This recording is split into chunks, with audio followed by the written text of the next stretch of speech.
Hey Collective, it's Al and welcome back to the Altruistic channel. I'm actually coming to you right now. I was just wrapping up the final touches on the show I did that I was working on that I was talking about earlier today.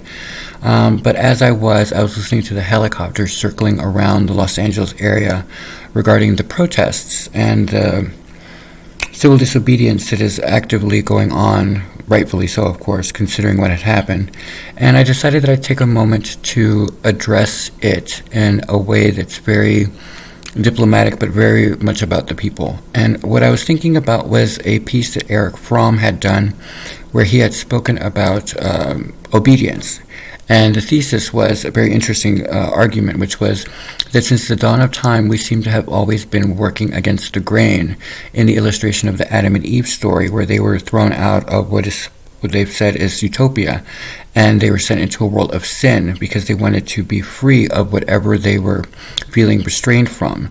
And though I don't necessarily agree with that particular argument, it did raise the question of obedience versus civil disobedience, and this ideology that we have that to speak our mind and to stand for what's right for the people is somehow a act of sin, that you are supposed to allow the subjugation of races, or that you're supposed to allow homophobia, or you're supposed to allow sexism or hypocrisy or whatever it is, and that we're supposed to just take it, and that it's part of the learning lesson that we call life.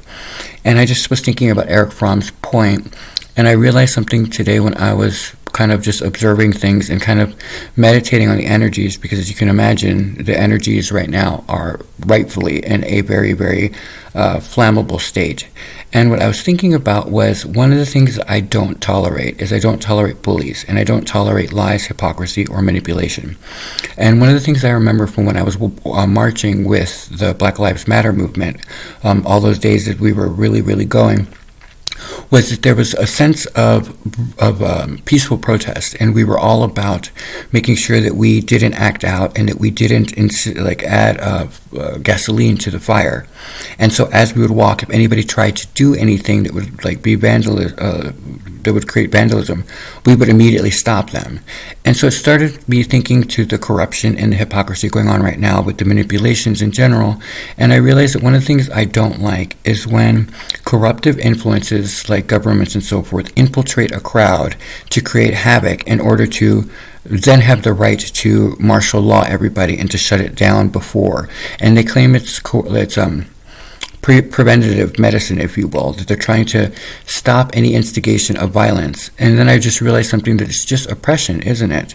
And it was driving me a little bit crazy, because I remember thinking most people who go out there are sick and tired of being told that they are too brown, or that they should be, profiled, or that they are caramel and they should be walls that don't let them into the country, and that they're somehow less than other people in our nation or around the world. And I just remember thinking today that one of the things I had noticed in those incidences where there is violence added, that you can never tell in truth if it's not started by the same people who are supposedly policing us.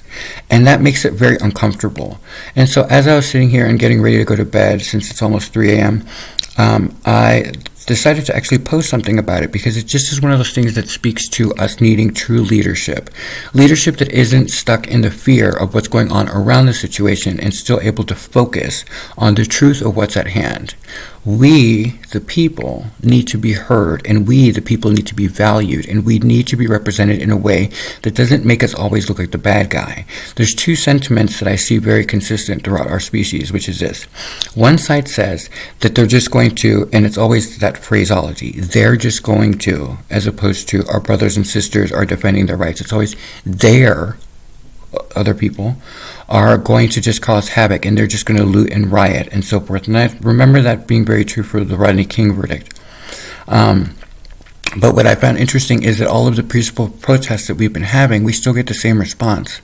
And it's almost like a brainwashing thing where we're told that to be disobedient to the law of the land makes us sinful. And I remember thinking today, that's just the opposite of true. God didn't put, or God, Allah, whoever you believe in, didn't put us on the planet in order to be subservient to other people. You are not born better because you are white. You're not born better because you're Chinese or Hispanic or black. You are born equal, and we're fighting for that equality. So as these wonderful people go out and do these peaceful protests, the one thing that people always say to me, even within the community where I'm in South Central, they'll say to me, oh, well, they better not come down here and start no shit, as opposed to the police killed an innocent person, and we should be defending that person and their family. And so I posed the question to the people that I was speaking to, and they had this complacency where they were just okay, that they believed everything that the governmental agencies were doing. And I was like, but that's who shot the child. And they didn't have anything to say to that. And I just remember thinking, how brainwashed and how lost are we that to stand up for our own rights is somehow seen as a disobedience, as though someone has, like, we're slaves. And it reminded me of my statement a while back about enslavement and how the race is enslaved and indoctrinated into believing that in order to preserve humanity and the longevity, that we must take it and that we must always be the whipping boy, or we must always be the masochist that allows the behavior of really corruptive influences to dominate the mainstream.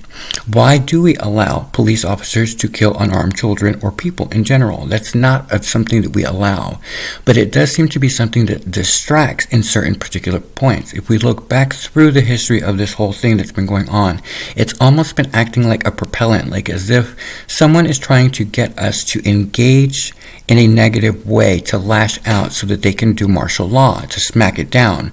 That would be a really great solution for them in order to honestly stop us from going out and to control the P word.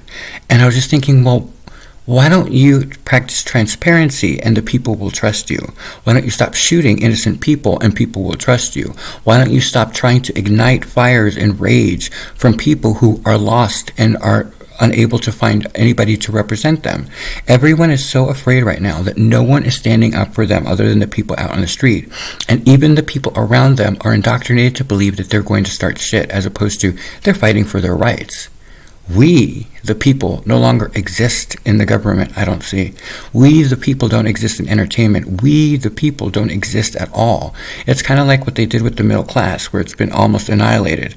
All of the mom and pop places were the ones that went out with this P word, but all of the major corporations are still in place. Just like if you happen to notice, one of the biggest things that drove me nuts is that we were having a big issue, at least in the States, where the Postal Service wasn't making any money. But now, thanks to this whole P word, now suddenly it's a big boom market, and they're making tons of money because everybody's ordering online. And I thought, well, wouldn't that be interesting if somebody just said that, and if somebody actually heard that and went, oh my gosh, he might have a point there. That's what I mean when I speak to this whole turquoise leadership and this whole legacy thing that I'm trying to get off the ground, is we need representation of people who are willing to say things that most people will be like, oh, well, he's an idiot. No, I'm not an idiot. I'm just observing things that you may not be observing, or other people are observing aspects or perspectives that you're not aware of. And the fact that we're being told that we're being disobedient by trying to ask questions, by being clear that we have a freedom of rights to freedom of speech, we can peaceful protest and all of that stuff, but yet we keep being suppressed and oppressed and oppressed to the point where they're almost making it so it's impossible for it to not blow up. And then to divide the people literally by making some believe that in order to stand up for your rights, that you are the problem. That is indoctrination. That is the definition of enslavement. And so as I tried desperately to be a better service to the collective and so forth, I just had to look at it today and just say, I've got to speak my truth, and I've got to do it in a way that isn't just about the show. And so when I was sitting here and I was wrapping it up and I just couldn't sleep, I was thinking about Martin Luther King's speech that I had mentioned in one of the previous videos.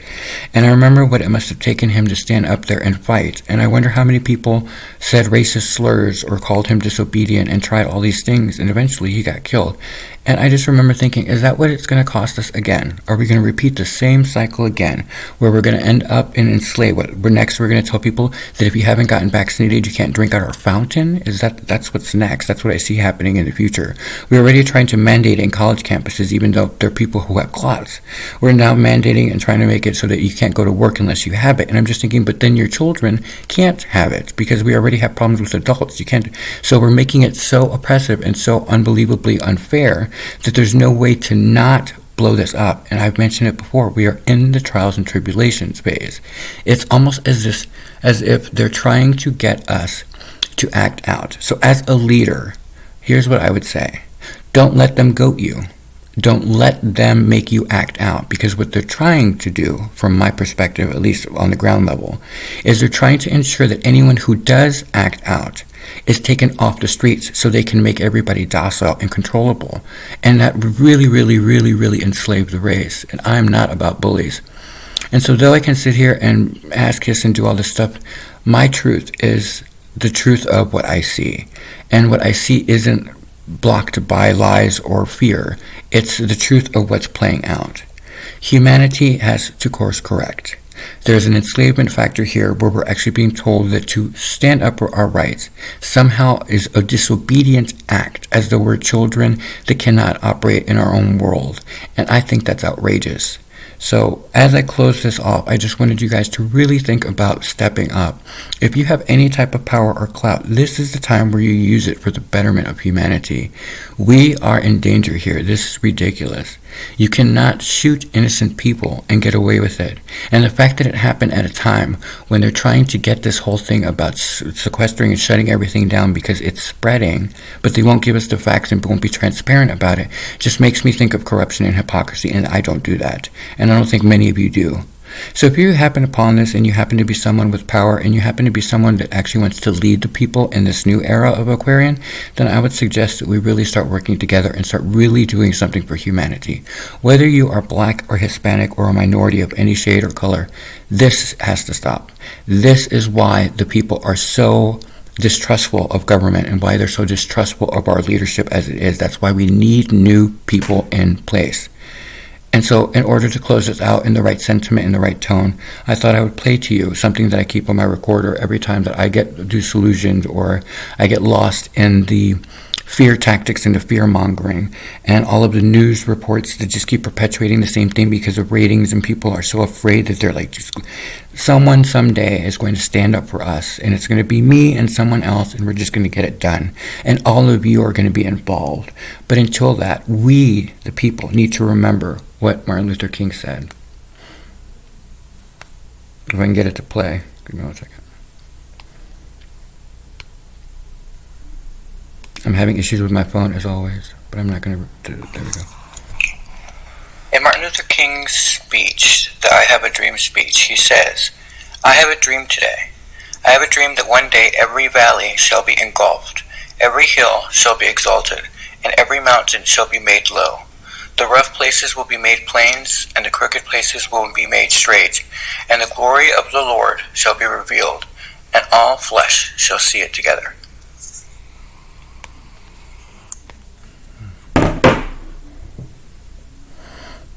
I don't think there's any better way to end this piece. We are still fighting for the same thing after all these years. Aren't you tired? Because I'm exhausted with it. It's time to change things, and it starts with us. Have a good night.